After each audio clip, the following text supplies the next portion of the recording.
এই মুহূর্তের খবর, মুর্শিদাবাদের শামশেরগঞ্জ এবং সুতি থানার আইসি বদল করা হলো। এই শামশেরগঞ্জে আপনারা জানেন বাড়ি থেকে বাবা এবং ছেলেকে টেনে বের করে কুপিয়ে খুন করার মতন ঘটনা ঘটে এবং সুতির সাজুর মোড় যেখানে হিংসার ঘটনা ঘটেছিল একদম প্রথম দিন থেকে, এবং তারপর এই দুটো থানার আইসিকে বদল করা হলো। কারা কারা এলেন দায়িত্বে এবং কি কারণে বদল, ময়ূখ ঠাকুর চক্রবর্তী আমাদের প্রতিনিধি আরো বিস্তারিত বলতে পারবেন। ময়ূখ। দেখো শুভ্রজিৎ, কিছুদিন আগেই শামশেরগঞ্জে ভয়ঙ্কর ঘটনা ঘটে। বাড়ি থেকে ডেকে একজন 70 বছরের বৃদ্ধ এবং তার 40 বছরের ছেলে দুজনকে নৃশংসভাবে খুনের ঘটনা ঘটে। এছাড়াও জঙ্গিপুর পুলিশ ডিস্ট্রিক্টের সুতি, শামশেরগঞ্জ, ধুলিয়ান বিভিন্ন জায়গায় বিক্ষিপ্ত অশান্তি লেগেছিল। পরবর্তী ক্ষেত্রে বিএসএফ পরিস্থিতি নিয়ন্ত্রণে বিএসএফ নামাতে হয় এবং তারই মাঝে কিছুক্ষণ আগে নবান্নের তরফ থেকে যে নোটিফিকেশন আমাদের হাতে এসেছে তাতে যেটা দেখা যাচ্ছে শুভ্রজিৎ, যে সুতি এবং শামশেরগঞ্জ দুটো থানার ইন্সপেক্টর ইনচার্জ যারা ছিলেন তাদেরকে সরিয়ে দেওয়া হলো। শামশেরগঞ্জ থানার নতুন আইসি হচ্ছেন শ্রী সুব্রত ঘোষ, যিনি circle inspector of police Bhupatinagar পূর্ব মেদিনীপুরের ভূপতিনগরের পিআই ছিলেন, সার্কেল ইন্সপেক্টর ছিলেন সুব্রত ঘোষ, তিনি শামশেরগঞ্জের নতুন আইসি। এবং সুপ্রিয় রঞ্জন মাঝি, তিনি ইন্সপেক্টর অফ পুলিশ সদর ট্রাফিক গার্ড পূর্ব বর্ধমানে ছিলেন সুপ্রিয় রঞ্জন মাঝি, যিনি ইন্সপেক্টর ইনচার্জ সুতি পুলিশ স্টেশন, অর্থাৎ সুতি থানার নতুন আইসি হচ্ছেন সুব্রত রঞ্জন মাঝি, এবং সুব্রত ঘোষ যিনি inspector in charge Jangipur PD Samserganj থানা নতুন আইসি হচ্ছেন ভূপতিনগরে ছিলেন সুব্রত ঘোষ। বেশ, নিঃসন্দেহে যেদিকে সকলের নজর ছিল সুপ্রিম কোর্ট, যে সুপ্রিম কোর্টে সাময়িক স্বস্তি নিঃসন্দেহে চাকরি হারা শিক্ষকেরা পেলেন। 31শে ডিসেম্বর পর্যন্ত তারা কাজ চালিয়ে যেতে পারবেন এবং এই নির্দেশটা শুধুমাত্র শিক্ষকদের যারা স্পেসিফিক্যালি নন টেন্টেড তাদের জন্য এটা প্রযোজ্য।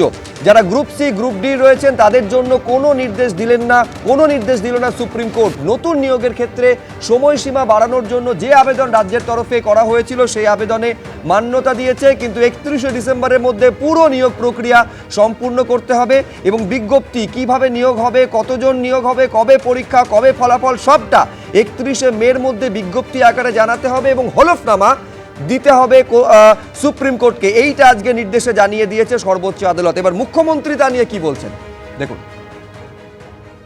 আপ টু ডিসেম্বর পর্যন্ত টাইম দিয়েছেন, কাজে একটা আপাতত স্বস্তি যে তাদের মাইনের ব্যাপারে আমরা চিন্তা করছিলাম কি করে দেওয়া যায়, কারণ আগের বারে বলা হয়েছিল মাইনে দেওয়া যাবে না, সেই জন্য আমরা বিকল্প পথের সন্ধান করছিলাম। কাজে আমি কথা দিয়েছিলাম, আমি শুধু নই আমাদের সবাই, যে আমরা দেখব যাতে ওদের কোনো অসুবিধে না হয়।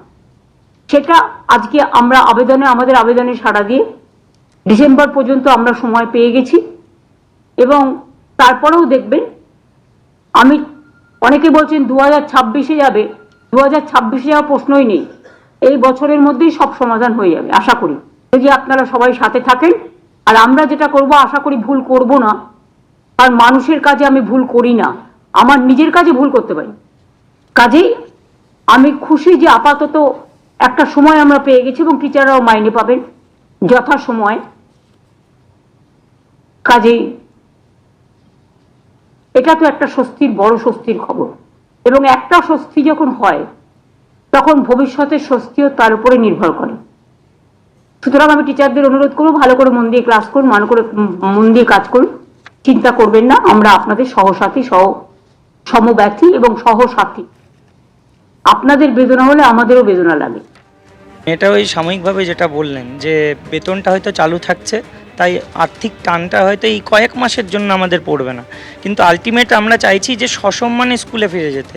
এটা তো এইভাবেই যাওয়া হবে যেন আমরা ওই সার্ভিসটা কয়েকদিনের জন্য থাকছে, দিতে যাচ্ছি, তার বদলে হয়তো আমাদের কিছুটা স্যালারি দিচ্ছে, তো সেরকমটা আমরা চাইছি না। আমরা চাই একদম পার্মানেন্টলি আমাদের সসম্মানে স্কুলে যেমনটা ছিলাম সেরকমভাবে ফিরিয়ে দেওয়া হোক, এবং তার জন্য আমাদের আইনি যা পদক্ষেপ নেওয়ার আমরা সেগুলো গ্রহণ করব।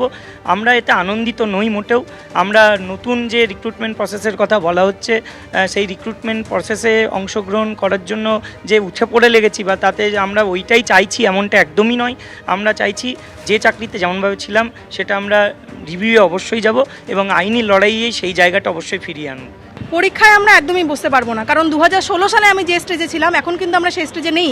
তাহলে প্রাচীনকালে চতুরাশ্রম প্রথা বলে একটা কোনো থাকতো না। চতুরাশ্রম প্রথায় কী ছিল? ব্রহ্মচর্য, গার্হস্থ্য, বানপ্রস্থ, সন্ন্যাস। আমরা ব্রহ্মচর্য পেরিয়ে আমরা এখন গার্হস্থ্য জীবনে প্রবেশ করেছি। এখন আমরা আমাদের ছেলেপুলে মানুষ করব না আমরা পড়াশোনা করব? তাদেরকে সংসারে দেখাশোনা করব, তাতে আমাদের বয়স্ক মা বাবা আছে, শ্বশুর শাশুড়ি আছে, বাচ্চা আছে, তাদেরকে দেখাশোনা ছেড়ে দিয়ে স্কুল সামলে আমাদের পক্ষে এখন পড়াশোনা করে পরীক্ষা দেওয়া একদমই সম্ভব নয়। তখন যে 2016 সালে আমার মাথায় যে ধারটা ছিল, এখন কিন্তু একটা স্টেজের পর আমাদের মাথার ধারটা কমিয়ে এই বয়সে এসে আর তখন যে আমরা পরীক্ষা দিয়েছি, এখন কিন্তু সেই পরীক্ষাটা দেওয়া একেবারেই সম্ভব নয়। আর আমরা যে পরীক্ষা দেব, এই পরীক্ষাতে যে দুর্নীতি হবে না, সেই নিয়োগে যে দুর্নীতি হবে না, সেই গ্যারান্টি কে দেবে?